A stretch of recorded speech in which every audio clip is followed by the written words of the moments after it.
Ha? Mac Pablo. Oh, Mac Pablo. Oh, subscribe. Subscribe kayo rito. Ha? Ingat kayo. God first. Yo, what's up mga tropa peeps? Yan, welcome back po sa akin channel at yan, magandang araw po ng Miyerkules sa ating lahat. Yan. At ito nga po, ito pong ating re-reactionan ngayon.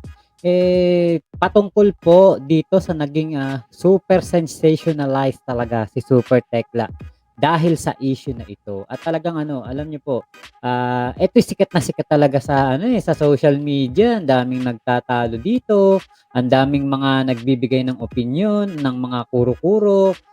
Talagang alam niyo po na mayroon pa ngang mga bumabatikos dito kay kay Idol Rapi dahil 'di ba nga daw bias daw, puro daw yung panig lang nitong si Michelle ang pinapakinggan. At dito daw po kay kay Tekla naman kumbaga parang hindi pinapakinggan. So alam niyo po kanya-kanya ng ng opinyon, nagkahati-hati ang opinyon ng mga netizen pagdating dito sa issue na ito kay Tekla saka dun sa kanyang kinakasama. At 'di ba po syempre full force pa na tumulong sa sa pagtatanggol ang mga kaibigan ni Tekla pati ang kanyang ex. So alam niyo po medyo 'di ba po dun sa title ko, ang nakalagay po anong aral ang makukuha natin dito sa issue ni Tekla at ng kanyang kinakasama na nakarating pa hanggang dito kay Idol Rapi. Eto po ang ating mga papakita ko muna yung video kung saan napagkatapusan yung tungkol dito kay kay Idol Rapi na ang title nga po nitong huling episode o yung finale episode Michelle nagisa sa sarili niyang mantika. Masasabi ko dito, eto una-una nung nakita ko yung title na yun, parang naisip ko na kagad na parang sumide na. Parang naiba na yung naiba na ihip ng hangin kasi kung nung mga unang episode maraming naiinis dito kay kay Idol Rapi. Nakikita ko sa mga comment na daw bias o talagang daw parang ganito na na bakit daw kampe doon sa kinakasama ni Tekla. Bakit daw ayaw pakinggan si Tekla? Alam niyo po, eto sa aking sa aking pag-oobserba. Hindi ko to na-i-vlog nung mga nagdaang araw o hindi ko gaanong binigyan ng pansin. Pero yun pong aking partner, lagi pong nanonood niyan. Naku, idol na idol niya si Idol Rapi. Tapos yung itong sa finale nito kay dito sa tungkol sa issue kay Tekla, nako, wag na wag po talagang iistorbohin. Talagang huwag na wag iistorbohin. Ay nako, lahat ng ginagawa, ihihinto para lamang mapanood ang tungkol dito sa issue ni Tekla. Ayan. Kahit gutom na ako, mamaya na tayo kumain. Hindi, joke lang. Talagang tinutukan niya po 'to. Kasi nga isa si Tekla sa mga iniidolo namin, kami. Sa simula nung kinuha yan ni Kuya Will hanggang sa nawala sa show ni Kuya Will, hanggang sa bumalik sa show ni Kuya Will na nag-iyak-iyak siya doon. Talagang sabi ko, itong si Tekla talaga ay isang komedyante at isang tao na kailangan mo talaga itong suportahan kasi unang-una na nga kumbaga siya yung parang barkada mo na aalagaan mo. Alam mo yung gano'n? 'Di ba? Yung parang siya yung barkada mo na na kailangan mong tutukan. Katulad ng ginagawa ni Donita Knows, 'di ba? Tinututukan niya si Tekla. Talagang full support. 'Yun. Full support kasi kapag eto parang bata naglalakad kayo sa kalsada, 'to si Tekla. Parang tingin ko sa kanya, pag nabitawan mo 'to biglang tatawid parang gano'n yung dating ni Tekla sa akin. Yun, kaya alam kong parang etong si Tekla, kailangan mo talaga itong parang pako. Kailangan mong pukpukin para bumaon. Yun. Pero si Tekla mabait talaga kasi siyempre nung unang niya kay unang punta niya kay Kuya Will, talagang makikita mo na komedyante talaga at meron namang bait sa sarili. Kaya lang siguro dahil sa maloko yan, medyo naughty, eh, talagang gano'n. So, eto po yung ano, yung sa aking obserbasyon. Puwede sa akin, obserbasyon ko lang 'to, opinyon ko lang po. Puwede na sinakyan lang talaga ni Idol Rapi itong babae. Itong ano, tomboy daw 'to, eh, tomboy daw si Michelle. So, okey lang, wala namang problema dun, isang si Tekla ay isang, bakla tapos itong si, Michelle ay isang tomboy. Hindi na bago sa ating mga Pilipino yung ganiyang pagsasama. Ngayon po nahalata ko lang, parang alam niyo, parang ano, eh, parang hinuhuli ni Idol Rapi etong si Michelle. Sa kanyang mga salita, sa kanyang mga ano siguro, mga pagsasabi na mga pagsasalita niya, medyo parang siguro hinuhuli siya ni Idol Rapi o pinapasakay, eh. Kasi parang ano, eh, unusual kay Idol Rapi, 'di ba? Hindi niyo po ba napansin, unusual kay Idol Rapi yung gano'ng style, eh. So, heto po yung video, ha, tignan niyo po, panoorin niyo po muna. Na ikaw ay magpapa-drug test through the hair. Opo, sir. Kasi po pinagalitan po ako ng tita ko kahapon pagkatapos po ng interview. Pinagalitan ka ng tita mo. Ba't ka pinagalitan ng tita mo? Sabi po kasi nila, may binat pa daw po ako tapos wag daw po muna ipagalaw yung buhok. Ganon. Opo. Michelle. Mukhang Opo. sinunog mong sarili mo sa akin. Mabibinat ka?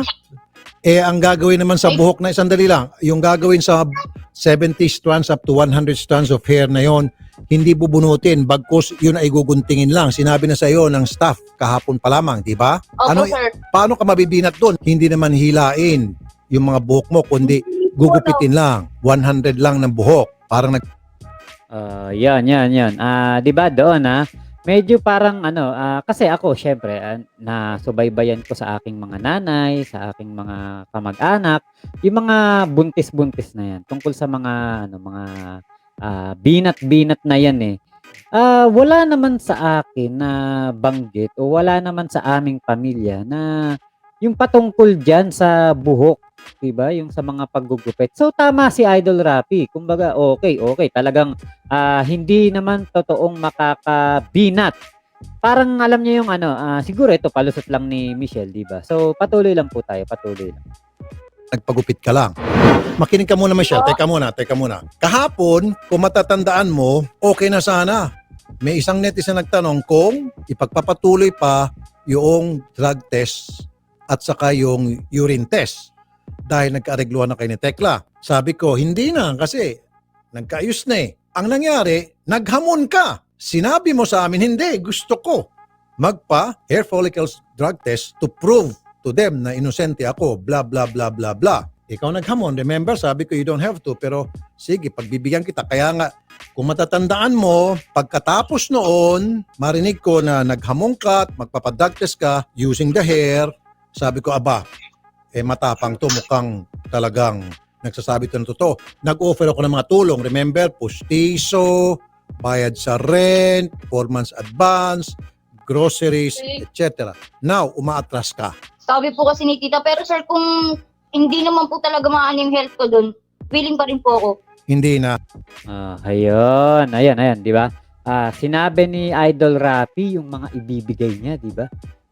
Siyempre, kapag ikaw ay lumapit kay Idol Rapi, hindi lang tulong legal ang iyong makukuha, kundi pati tulong pinansyal na rin, tulong pangkabuhayan showcase, mga ganyan. Tulad niyan, papapustisuhan siya, bibigyan siya ng mga grocery, 'di ba? Pero dahil sa itinanggi niya na 'yun, sunog na. Kumbaga hindi na itutuloy ni Idol Rapi yung pagtulong sa kanya. Suggestion po ng tita ko. Opo, Hindi wala rin na. po kasi akong alam sa mga ganun eh. No, Michelle, hindi na. Hindi mo lang sinurog yung sarili mo sa akin, kundi ang ginawa mo, nag-dive ka sa isang dagat na umaapoy. Very clear na sa akin, this is now an indication to me na meron ka talagang itinatago. Ayun, 'di ba? Sa mga bumabatikos po kay Idol Rapi, ito yung aking talagang naisip nung una pa lang na pinapanood ng aking partner na bakit parang nagagalit talaga yung mga netizen daw. Mga nagko-comment daw nagagalit dahil unfair daw at bias daw. puro pinapakinggan daw ni Idol Rapi, eh, itong si Michelle. 'Di ba parang ano, parang, sobrang talino ni Idol Rapi, nahulog sa patibong itong si Michelle. Yun! Oh, 'di ba? Parang pinasakay niya ng pinasakay, pinaamo niya ng pinaamo, halatang parang, para makakuha ng lalong mas malalim na impormasyon itong si Idol Rapi, ang nangyari nung huli, umayaw sa drug test, hair follicle drug test. Kasi dun po talaga sa hair follicle drug test, wala talagang pag-asang andun, hindi talaga makakalusot diyan. So, dito nga sa nangyari na ito, eh, napatunayan ni Idol Rapi na merong talagang itinatago at meron talagang pinoprotektahan na pansariling interes itong si Michelle. Ayan po, naintindihan niyo na po, na-gets niyo na po ba mga, tropa pips natin na umaayaw kay Idol Rapi na nagsasabing, bias siya? 'Di ba po nakita niyo ba napakadaling magdesisyon ni Idol Rapi? Nasabi niya kaagad, "Oh, ikaw, oh, sinunog mo ang iyong sarili." 'Di ba tignan niyo po, panoorin niyo pa po. You're lying. Kasi alam mo, kapag sa'yo rin, kaya mong iwasan. Dito kasi up to 90 days, malalaman kung gumagamit ka pa rin o hindi. Ikaw ang naghamon. Opo, sir.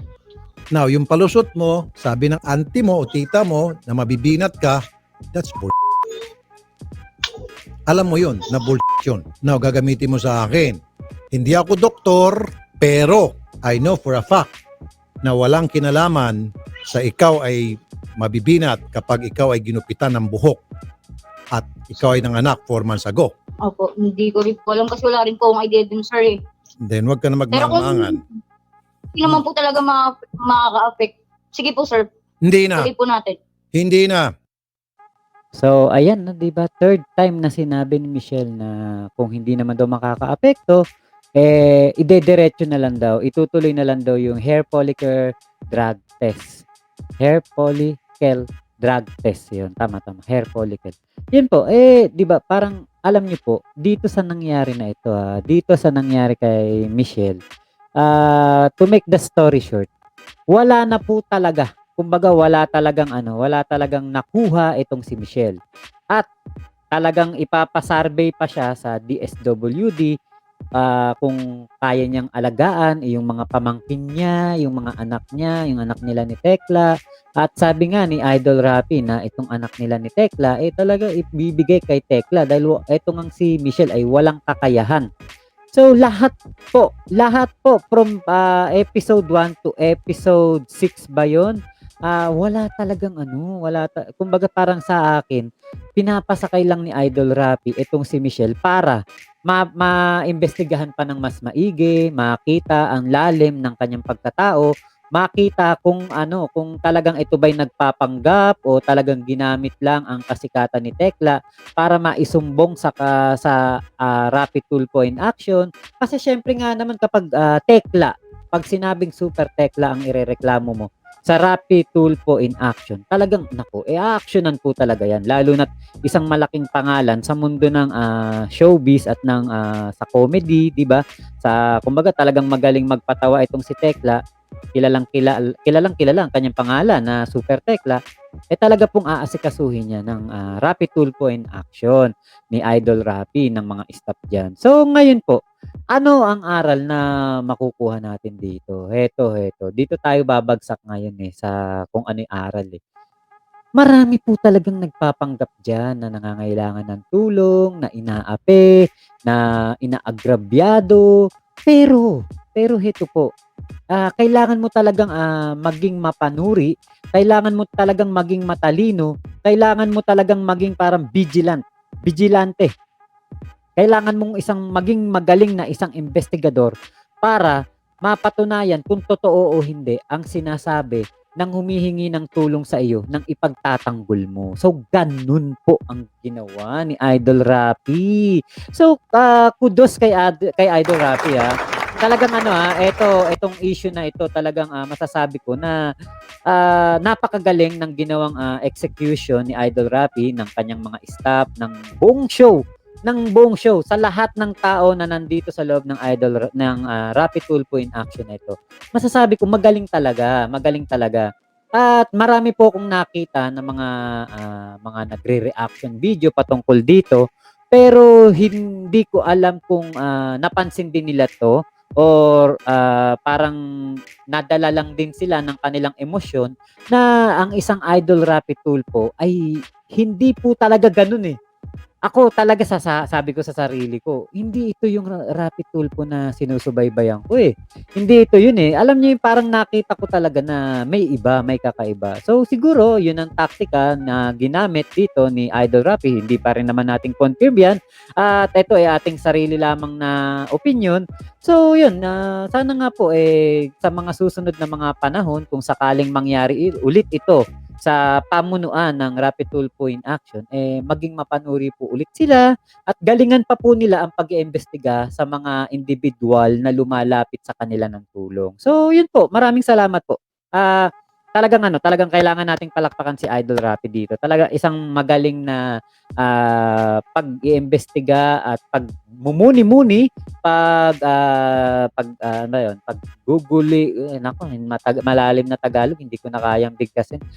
Malalim na pag-iimbestiga at malalim na pagsusuri dito sa pagkatao ni Michelle at sa mga taong nakapaligid sa kanya. So maraming salamat po. Sana kahit papaano ay nabigyan ko kayo ng aking malayang opinion at medyo napaisip ko po kayo or kahit papaano ay napalinaw ko po ang inyong paniniwala tungkol dito sa issue na ito kay Tekla, kay Michelle at kay Rapid Tulfo. Yan. Maraming salamat po. Syempre, salamat kay Idol Rapi. Salamat din sa mga sumusuporta po dito sa akin channel. At kita-kits po ulit tayo. Kung di pa kayo nakasubscribe, wala pong problema. Subscribe na po kayo. Malay nyo, mga susunod ko na re-reaction na video talagang kayo makakapulot po at magugustuhan nyo ang aking mga sinasabi. Kung ngayon po hindi nyo gusto, balay nyo. Sa susunod, makachamba tayo na magugustuhan nyo yung aking opinion. No, diba? Yan lamang po isa lamang paalala. Yan. Maraming salamat po. Kita-kits po ulit tayo sa aking susunod na vlog. At syempre, kita-kits po ulit tayo sa aking live kada alas 12 ng madaling araw or 12:30 po ng madaling araw. Depende sa oras ng ating availability. Yan. At lagi po tayong naka-live ng alas 12. Yan. Tandaan niyo po, lagi po tayong naka-live ng alas 12 sa mga hindi po nadadatnan ng notification or ng sulat na ako'y naka-live ay nako, tandaan niyo po, pagtuntong ng alas 12 Filipino time, yan, Pilipinas time, Pinas time, Philippine time, yan po, alas 12 po, yan po ang aking time slot. Yan. Maraming salamat po. Kita-kits po ulit tayo sa aking susunod na vlog. Mama chup chup, love you. God bless us all. What's up mga tropa peeps?